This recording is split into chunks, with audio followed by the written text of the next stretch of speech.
मन बोल हरि हरि हरि बोल।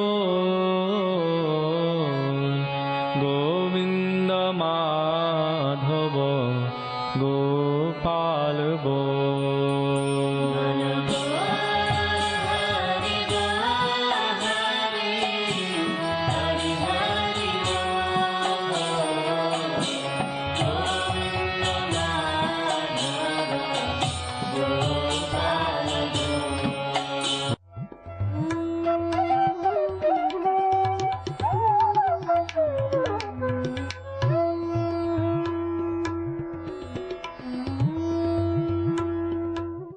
विष्णुपाद अष्टोत्तर शत श्री श्रीमद् भक्ति वेदांत नारायण गोस्वामी महाराज जी का शुभ आविर्भाव सन 1921 में बिहार के बक्सर जिले में मौनी अमावस्या के दिन अर्धरात्रि में हुआ था। प्रारंभ से ही इनकी धर्म में रुचि थी। बचपन में ही उन्होंने गीता रामायण आदि का अध्ययन किया था। संसार से अत्यंत तीव्र वैराग्य होने के कारण 25 वर्ष की आयु में ही वे गृहस्थ जीवन त्याग कर मठ में निवास करने लगे। सन 1946 में उन्होंने नित्य लीला प्रविष्ट ओम विष्णुपाद श्री श्रीमद् भक्ति प्रज्ञान केशव गोस्वामी महाराज जी से विधिवत दीक्षा प्राप्त की तथा सन 1954 में संन्यास ग्रहण किया। मथुरा में निवास करते हुए अपने गुरु की आज्ञा तथा कृपा से अनेक ग्रंथों का हिंदी भाषा में अनुवाद किया है। इनके प्रमुख ग्रंथ हैं श्रीमद् भगवद गीता, गीत गोविंद, जैव धर्म, वेणु गीत, भजन रहस्य, ब्रजमंडल परिक्रमा, श्री श्री वृहद भागवतामृतम। इन सभी ग्रंथों का English, Spanish, Dutch, French, German, Russian, Italian, Portuguese, Chinese आदि विश्व की अनेक भाषाओं में अनुवाद हो रहा है।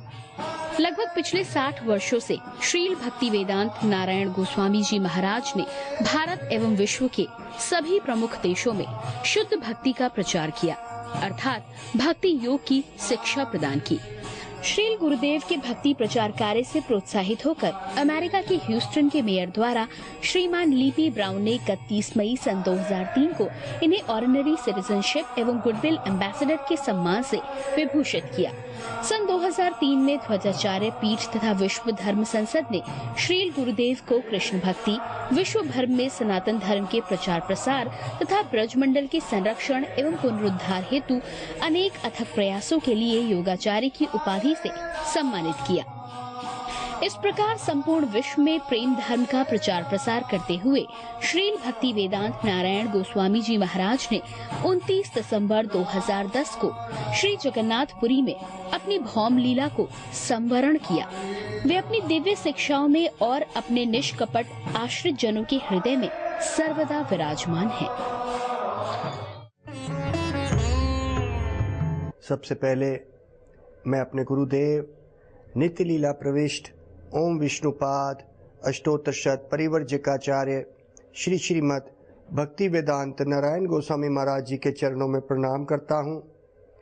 नित्य लीला प्रविष्ट ओम विष्णुपाद अष्टोत्तर शत परिवर्जकाचार्य श्री श्रीमद् भक्ति वेदांत स्वामी शिला प्रभुपाद के चरणों में प्रणाम करता हूँ। अपने परम गुरुदेव नित्य लीला प्रविष्ट ओम विष्णुपाद अष्टोत्तर शत परिवर्जकाचार्य श्री श्रीमद् भक्ति प्रज्ञान केशव गोस्वामी महाराज जी के चरणों में प्रणाम करता हूँ। अपनी पूरी गुरु परंपरा के चरणों में प्रणाम करता हूँ। आप सब भक्तों का, श्रोताओं का और दर्शकों का स्वागत है। हम श्री रूप गोस्वामी के एक ग्रंथ उपदेशामृत पे चर्चा कर रहे हैं और उस ग्रंथ का भी अभी पहला श्लोक वाच वेगम मनसा क्रोध वेगम जीवा वेगम उदरपस्त वेगम इतान विगान विषेते सोधीरा सर्वे अपि माम पृथ्वीम स शिष्यते। यहाँ पे कहा गया है वो व्यक्ति जो इन 6 वेगों को अर्थात इन 6 शरीर से उत्पन्न जो उत्तेजनाएं हैं उनको संयम में करता है, वो व्यक्ति ही गुरु बनने के काबिल है, अर्थात वो पूरी पृथ्वी में घूम के शिष्य बना सकता है। यहाँ पे रूप गोस्वामी ने हमें सतर्क किया है, शिष्यों को भी और गुरुओं को भी, कि अगर कोई गुरु बनना चाहता है, शिष्य धारण करना चाहता है, तो उसको अपने इन वेगों को, वाच वेगम मतलब मुख में बोलने की जो हमारी बात है, उसको हम कैसे संयम में करेंगे। ब्रह्मवादी लोग, मायावादी लोग तो इस बात को करते हैं कि बिल्कुल मौन हो जाओ। ये मौन शब्द तो भगवत गीता में भी आया है। मौन शब्द मतलब चुप हो जाओ, ये संसार तो झूठा है, इसकी सब बातें झूठी हैं। ये बात हम वैष्णव सिद्धांत से अगर हम चलते हैं तो भगवान भी इसी बात को करते हैं कि मौन का मतलब है कि इस संसार की कथाओं से मौन हो जाओ, चुप हो जाओ, भगवान की कथाओं को शुरू कर दो, उसको असली मौन बोलेंगे। तो यहाँ पे वाच वेगम, इस मौन को अपने संयम में ऐसे ले आएंगे जैसे हम भगवान बोली करेंगे, लेकिन भगवान के कथा की, भगवान के नाम की। मनसा क्रोध वेगम, ये मन और क्रोध, ये दो एक बोले गए। मन का वेग, मन की चंचलता को समाप्त करने के लिए, और मन को खाली नहीं रख सकते हम। मन को हम हरि कथा और हरि चर्चा और भगवान के नाम से हम ओतप्रोत कर दें, इस तरह से मन की चंचलता खत्म हो जाएगी। तो जो व्यक्ति ऐसा कर रहा है वो शिष्य बना सकता है। मनसा क्रोध, भगवान कहते हैं कि क्रोध को भी संयम में लाना है। क्रोध को कैसे संयम में लाना है कि भगवान के भक्तों के ऊपर कभी कोई आंच आ जाए तो क्रोधित हो जाओ। तब ऐसा नहीं कि हम भक्त हैं तो हम क्रोध नहीं करते हैं, या लोग ऐसे बोलते हैं अरे ये तो भक्त है, ये तो क्रोध कर रहा है। हम भगवान या भगवान के भक्तों के ऊपर कोई अगर अत्याचार होता है तो क्रोधित हो सकते हैं। यहाँ पे इस क्रोध का ये मतलब है, क्रोध को संयम में ऐसे करा जाता है। मनसा क्रोध वेगम जीवा वेगम, जीव की उत्तेजना को खत्म कैसे किया जाता है, हमने इस बारे में चर्चा करी थी कि जीव अच्छा खाना चाहती है, तरह तरह का खाना चाहती है, तो इसको हम हर तरह का भोग लगा हुआ, भगवान का भोग लगा हुआ इसको हम दे सकते हैं, तो इसका भी उत्तेजना खत्म हो जा सकती है। जैसे कहते हैं कि शाकाहारी भोजन दीजिए और शाकाहारी में भी भोग लगाइए, क्योंकि शाकाहारी भोजन ये तो ठीक है, लेकिन जैसे आप मान लीजिए हमने पैसे की कमाई करी, उससे हम भोजन खाना लेके आए। पैसे की कमाई में कई ऐसे पाप और झूठ फरेब कुछ भी हमने करा हो, उससे खरीदा, उस धन से खरीदा हुआ ये जो हम खाना खाएंगे उसमें भी पाप चढ़ते हैं। उसको खत्म करने के लिए भगवान को अर्पण करो। भगवान ने ऐसे ही बोला है, चाहे वो शाकाहारी है और चाहे वो भी पाप खा रहा है। मांसाहारी तो पाप खा ही रहा है, घोर पाप। शाकाहारी भी जो भगवान को बिना अर्पण करे खाया गया है वो भी पाप ही है। भगवान ने इसका विश्लेषण 3 अध्याय के 13वें श्लोक में भगवत गीता में करा। उन्होंने इस बात को करा, यज्ञ अशिष्ट, यज्ञ में आविष्ट, यज्ञाशिष्टासिनो संतो, संत लोग क्या करते हैं, भगवान को यज्ञ में आहुति अर्पण करते हैं। वेदों के हिसाब से आहुति अर्पण करना, या हमारे वैष्णव हिसाब से यज्ञ, भगवान के हजारों नाम है, 1000 नाम में से भगवान का एक नाम यज्ञ भी है, तो कृष्ण का एक नाम यज्ञ भी है। कृष्ण को अर्पण करो, उस जैसे आहुति अर्पण करते हैं। हमने जो कुछ भी बनाया भगवान को हम दे देते हैं, हम भगवान का नाम जप करते हैं, भगवान उसको ग्रहण कर लेते हैं। उसके अंदर से मुच्यन्ते सर्वा किलीभिषि, यज्ञ शिष्टासन संतो, संत लोग क्या करते हैं, यज्ञ में उसको आहुति देते हैं उस यज्ञ को, और उसमें क्या करते हैं, मुच्यन्ते सर्वा किलीभिषि, मुक्त हो जाते हैं। सारे किलीभिषि जितने भी पाप हैं उसमें लगे हुए सब मुक्त हो जाएंगे, क्योंकि भगवान तेरी ही बनाई हुई अन्न है, तेरा ही बनाया हुआ सब कुछ है, तू ही ले ले। तो भगवान उसको ग्रहण करते हैं और प्रसाद अर्थात कृपा के रूप में वापस करते हैं। तो कहते हैं इस तरह से हम अपने जीव के वेग को भी उस तरह से उदर उदर मतलब पेट भरने की, जो हमारी पेट की आग है उसको भी संतुष्ट किया जा सकता है। कैसे? भगवान के भोग लगे हुए उस प्रसाद को ग्रहण करके। योगी और ब्रह्मवादी लोग तो क्या करते हैं? योगी ब्रह्मवादी लोग एक ऐसे मानते हैं कि अरे भाई ये सब माया है, खाना भी खाना माया है, तो वो क्या करते हैं? हिमालय की चोटी पे चढ़ जाओ और वहां पे मौन होके खाना बंद कर दो। ये बात ठीक है कि कुछ समय तक वो इसको संयम में ला सकते हैं, लेकिन आखिर में जब वैष्णवों का कहना ये है कि भगवान की ही वस्तुएं हैं सारी, तो भगवान को ही अगर भगवान ने सुंदर फल फूल पौधे ये सब बनाए हैं, भगवान को अर्पण करके प्रसाद के रूप में उसको ग्रहण कर सकते हैं। भगवान ने ये बोला, पत्रम पुष्पम फलम तोयम यो मे ना भक्त्या प्रयच्छसि तद अहम भक्त्या उपार्थम अश्रणानि प्रयतात्मना।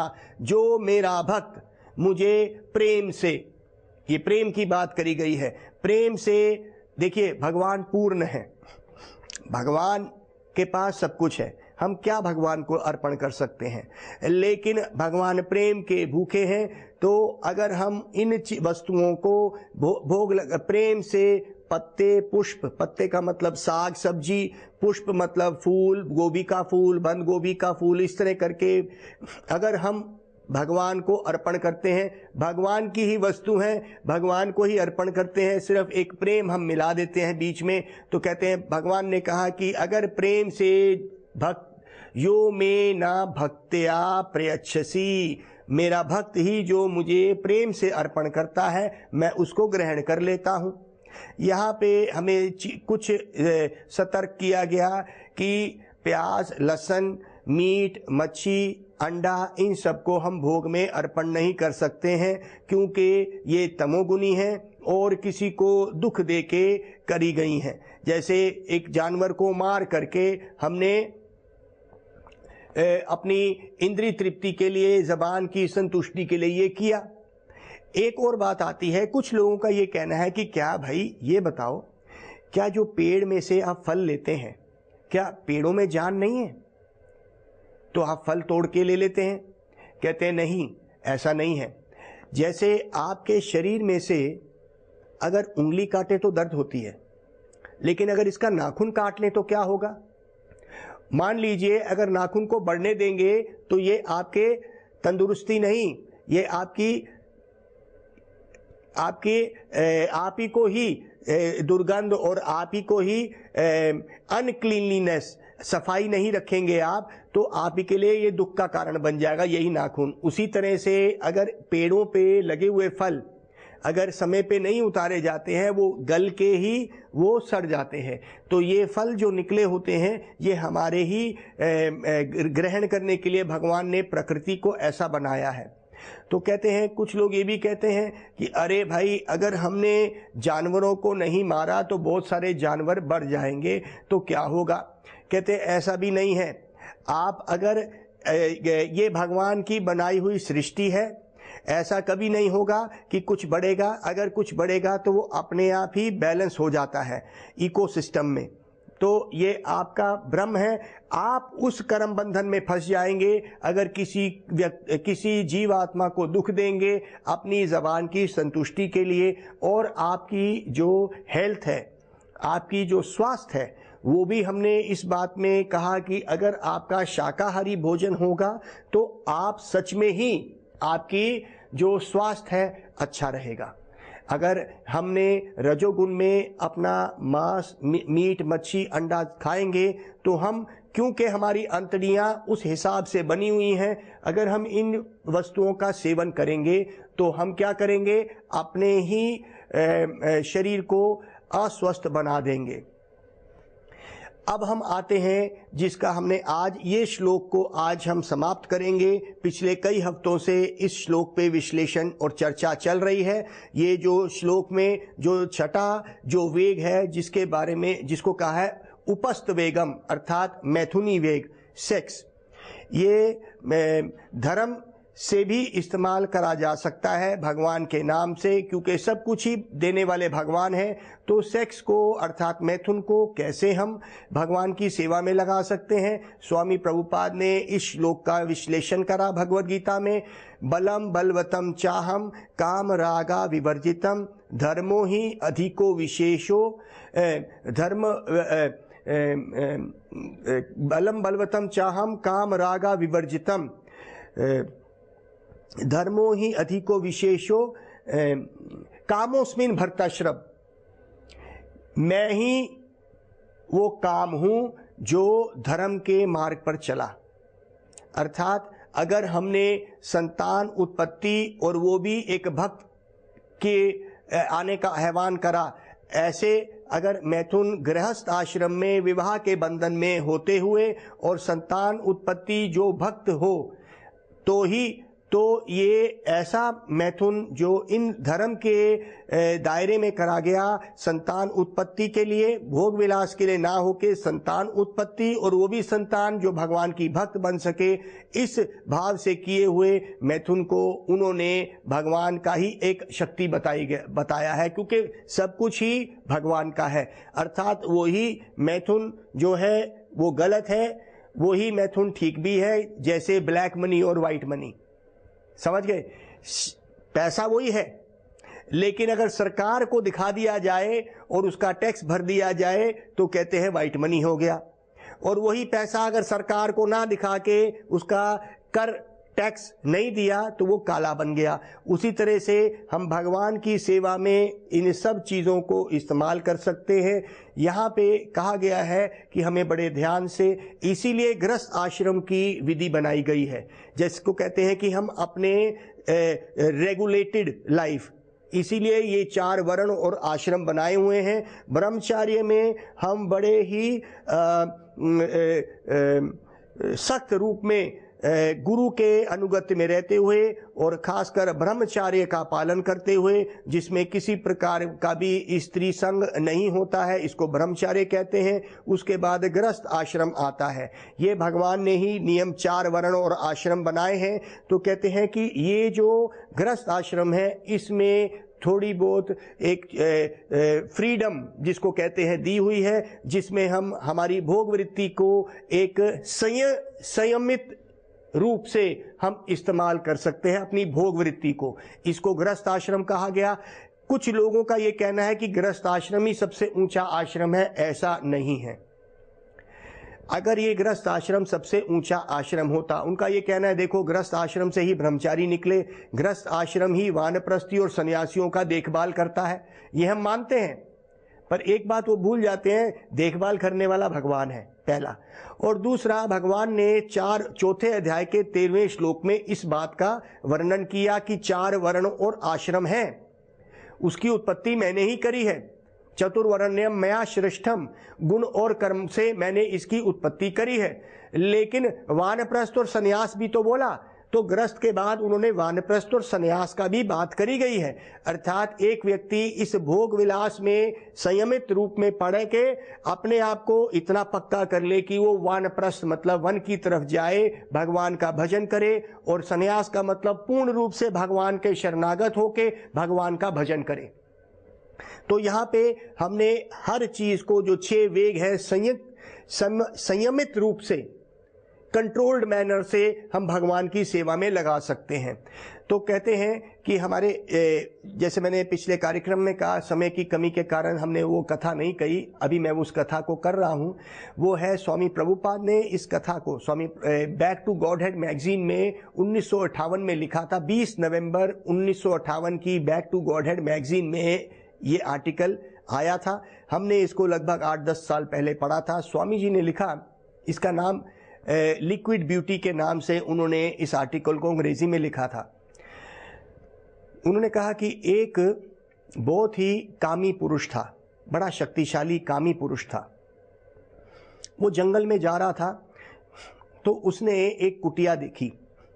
जंगल में दूर दूर तक कोई नहीं था। उस कुटिया में उसने देखा एक बहुत सुंदर स्त्री है। उसकी काम वासना जाग गई भोग के लिए। तो उसने देखा कि अब इस स्त्री को तो कोई बचा नहीं सकता है।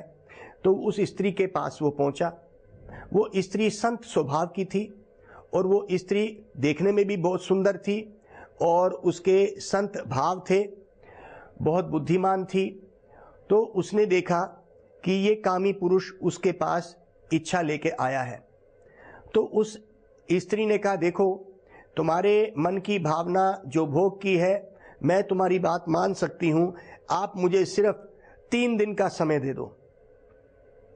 आप मेरे को सिर्फ 3 दिन का या 1 हफ्ते का समय दे दो, मैं आपको जैसे आप कहेंगे वैसा ही करूंगी। अब ये व्यक्ति ने सोचा, अरे जोर जबरदस्ती की क्या बात, तो उस जंगल में वो बैठ गया और चारों तरफ से पहरा लगाने लगा उस कुटिया का जिसमें वो स्त्री रहती थी। वो स्त्री अंदर ही खाना बनाती थी, अंदर ही वो सारी क्रिया करती थी, बाहर कहीं से निकलती नहीं थी। जो निकलने का रास्ता था वो शक्तिशाली व्यक्ति वहां बैठा था। तो जब 4-5 दिन हो गए, उसने सोचा कि अब मैं दरवाज़ा खड़काता हूं। उस कुटिया का उसने दरवाज़ा खड़काया और उसने देखा कि एक स्त्री खड़ी है। वो अंदर घुसा और उसने उस स्त्री से पूछा, अरे एक सुंदर एक और स्त्री थी यहाँ पे, वो कहाँ गई? तो वो स्त्री मुस्कुराई। जब वो स्त्री मुस्कुराई, इस व्यक्ति ने देखा, उस स्त्री ने कहा, अरे वो स्त्री तो मैं ही हूं। उसने देखा 1 हफ्ते के अंदर ये स्त्री कितनी बदल गई, इसकी आंखें कितनी सुंदर लगती थी, वो आंखें गड्ढे में घुस गईं। उसके मुख से इतनी दुर्गंध आ रही थी और वो बहुत पतली सी हो गई थी, उसके गाल निचुड़ गए थे और उसके बाल भी अजीब से हो गए थे। तो वो बड़ा हैरान हुआ। वो स्त्री मुस्कुरा के बोलती है, देखो मेरी जिस सुंदरता से तुम आकर्षित थे वो सामने लगी है। सामने एक उसने ऐसा किचन बनाई हुई थी जहाँ पे वो पकाती थी खाना, वहाँ पे दवाइयाँ भी पड़ी हुई थी। उसमें उसने कहा, देखो यही वो मेरी सुंदरता है जिसके पीछे तुम गए। वो पुरुष नहीं समझा, कामी पुरुष था, समझा नहीं। उसने बोला, देखो जिस सुंदर शरीर से और जिस सुंदर चेहरे से आप आकर्षित थे, मैंने जैसे ही कुटिया बंद करी, मेरे पास ऐसी कुछ दवाइयाँ थी जिससे मेरा पेट खराब हो गया और मैं उल्टी करने लगी। 1 हफ्ता मैंने यही किया, कुछ नहीं खाया और ये दवाई खाई, मेरा पेट भी खराब हो गया और मुझको उल्टी आती रही और उन उल्टी को मैंने इन डब्बों में बंद कर दिया है और जो मेरा पेट खराब हुआ वो भी सब मैंने इस डब्बों में बंद कर दिया है। यही वो सुंदरता है जिसके पीछे तुम आकर्षित थे। वो व्यक्ति बड़ा हैरान हुआ। स्वामी जी ने इस कथा में लिक्विड ब्यूटी इस कथा का नाम दिया कि हम इस शरीर से भोग आसक्ति से कितने आसक्त हैं। और वो क्या है? ये मल मूत्र की थैली जो उस स्त्री ने बाहर करके दिखा दी उस पुरुष को। इतनी दुर्गंध थी वहां पे कि वो पुरुष 1 मिनट नहीं खड़ा हो सकता था। ये मल मूत्र की थैली हमारे गुरुदेव कहते हैं। इसके हम भोग विलास में पड़े हैं, आत्मा इस शरीर में फंस गई है और कितना इसमें दुर्गंध। हम 24 घंटे इस शरीर को स्वस्थ बनाते रहते हैं, साफ करते रहते हैं। सुबह उठते हैं, हम अपने ही मुख को नहीं देखना चाहते हैं, अपनी आंख को साफ करते हैं। हम अपने ही मुख को बोलना नहीं चाहते हैं, दुर्गंध आती है, पहले हम उसको ब्रश करते हैं।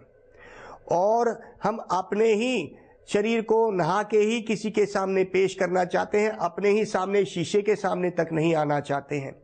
ये इस शरीर कितना हम इसको सुंदर बनाना चाहते हैं और ये शरीर हर वक्त दौड़ रहा है कहाँ पे? दुर्गंध की तरफ। ये नव द्वारे पुरे दही, भगवत गीता में लिखा गया है, कहा गया है कि ये 9 द्वार हैं इस शरीर के। और हम इस भोग विलास में भूल जाते हैं कि ये शरीर तो मलमूत्र की थैली है और ये 9 छेद हैं इस शरीर में और ये 9 के 9 दुर्गंध दे रहे हैं। अगर हम इनकी बात करें तो आप सच में ही टीवी बंद कर देंगे। हमारे श्रीमद् भागवत में इसका इतना सुंदर वर्णन आया है। तो कहते हैं कि आत्मा इस मलमूत्र की थैली में फंस तो गई है। आत्मा, जब तक आत्मा है, देखिए कितना सुंदर ये शरीर है। बोल रहा है, लोगों को आकर्षित भी कर सकता है, लेकिन अगर इसमें से आत्मा चली गई 2 घंटे के अंदर इस शरीर का क्या होगा? स्वामी प्रभुपाद कहते हैं कि वो आत्मा कितनी सुंदर होगी जो इतने गंदे शरीर को भी कितना सुंदर बना के रखा हुआ है उसने। आप सोचिए, इतने गंदे शरीर को भी उसने सुंदर बना के रखा हुआ है, वो आत्मा कितनी सुंदर होगी। तो अगर हम आत्मा को पहचान ले, वो असली सुंदरता है। हम इस नकली सुंदरता पे जाके भोग विलास में पड़ के हम सोचते हैं कि हम इस संसार को जीत लिए और हमने भोग को जीत लिया। असली में ये जो वृत्ति है जानवरों को नहीं समझ आ सकती, मनुष्य जीवन में हम इस शरीर की वृत्ति को समझ सकते हैं, शरीर के स्थिति को समझ सकते हैं, क्योंकि भगवान ने इतनी बुद्धि दी है। इससे पहले कि ये भगवान इस बुद्धि को छीन ले, इस मन को छीन ले वापस और हमें उन योनियों में डाल दे। अभी आप ये बोल सकते हैं, अरे भगवान ने बोला कौन है भगवान, और ये हमारी जो राक्षसी प्रवृत्ति है, हम ये देख रहे हैं ये शरीर बूढ़ा हो रहा है। तन हम दुष्टा क्रूरन संसारेषु नराधमा क्षामी अजाश्रम असुराम असुरेश्व इवा योनेषु। तन हम दुष्टा क्रूरन, भगवान ने बोला जो दुष्ट लोग और जो क्रूर लोग हैं, जो मेरी इन बातों का विश्वास नहीं कर रहे, तन अहम दुष्टा क्रूरन, हम मतलब मैं, तब मैं क्या करता हूं, संसारेषु नराधमा, उसको नीची योनियों में डाल दूंगा। नराधमा, ऐसी नीची योनियों में डाल दूंगा। क्षामी अजाश्रम असुराम, उसको राक्षसी योनियों में डाल दूंगा। इवा योनेशु, वो इस संसार के फिर वो भोग विलास में पड़े हुए हमेशा के लिए भूल जाएगा कि वो कौन है। और वो सोचिए कितना दुख की बात है ये जन्म मृत्यु बुढ़ापा बीमारी। और वो भगवान ने कहा कि मैं उसको ऐसी योनियों में डाल दूंगा। यही योनि है जहां पे आप इस वेगों को संयम में कर सकते हैं, समझ सकते हैं। हमने पिछले कुछ हफ्तों में इस श्लोक का विश्लेषण किया। इससे ये पता चलता है कि हमें भगवान का नाम लेना चाहिए, भगवान के जबान को भगवान के नाम का उच्चारण करना चाहिए, जो किसी भी योनि में नहीं कर सकते। कृष्ण का उच्चारण आप किसी योनि में नहीं कर सकेंगे बुद्धि के साथ। तो आइए आप मेरे साथ बड़े प्रेम से भगवान का नाम जप करेंगे और भगवान से प्रार्थना करेंगे कि हे प्रभु, हम उस बुद्धि से और उस जिस तरह जो रूप गोस्वामी ने जिस इस श्लोक का विश्लेषण किया है, वैसे हम उन 6 के 6 वेग भगवान के इस शरीर में हे प्रभु जो दिए हैं, उनको हम संयम में करके तेरा नाम ले सकें। किसी भी स्थिति में तेरा नाम ना छूटे, चाहे वो ये 6 वेग जैसे भी हैं, तू ही नियंत्रण में करेगा। तो कहते हैं जो भगवान का नाम लेता है भगवान ही शक्ति देंगे, हमारे में शक्ति नहीं है। तो कहते हैं कि अगर हम भगवान का नाम लेंगे, भगवान ने अपनी पूरी शक्ति भगवान ने अपने नामों में डाल दी है। नाम नामे कारी बहुधा निज सर्व शक्ति तत्रा पिता नियमता स्मरणे न काला एतादृशी तव कृपा भगवन नमापि दुर्दे विदिशम जानी नानुरागा।